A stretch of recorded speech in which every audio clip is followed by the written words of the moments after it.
దొంగదారిన అడ్డదారిన పాస్పోర్ట్లు వీసాలు ఏం లేకుండా ఈ దేశంలోకి చొరబడిరు.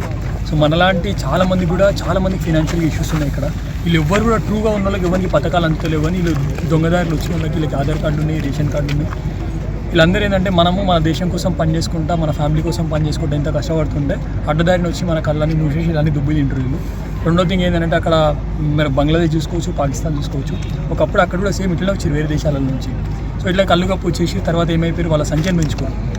సో ఇక్కడ కూడా వాళ్ళ సంఖ్యను మెచ్చుకుంటారు. మనం ఎవరం కూడా ఇట్లనే కామ్గా ఉంటాము, అరే అందరం ప్రతి ఒక్కరు బిజీ అయిపోయిండు. సో ఇట్లాంటి వాళ్ళ మీద మనం కళ్ళు వేస్తలేము.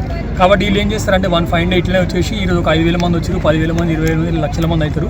తర్వాత మనం అందరం కూడా వెళ్ళిపోవాల్సిన పరిస్థితి. ఒకప్పుడు చంద్రాంగుట్టలో చెన్నకేశ్వర స్వామి టెంపుల్ ప్రతి ఒక్కరు కూడా తెలుసు. ఈరోజు దేవుడి గుడి ఒక్కటే ఉంది కాబట్టి ఎంతమంది హిందువులు ఉన్నారనేది మనం క్వశ్చన్ చేసుకోవాలి.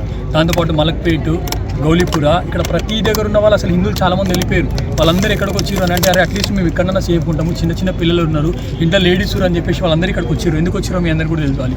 అట్లాంటిది మళ్ళీ ఇక్కడికి వచ్చారు. ఇక్కడికి ఎవరు వచ్చారు? ఈ బంగ్లాదేశ్, మయన్మార్కి సంబంధించిన రోహింగ్యాలు వచ్చారు. కాబట్టి వాళ్ళని కూడా ఇట్లా పంపించలేము అనుకో. మనం ఇట్లనే పోకుంటే లాస్ట్ 2 ఆప్షన్స్, ఇటు పోతే బంగాళాఖాతం, అటు పోతే హిందూ మహాసముద్రం. ఈ రెండిట్లో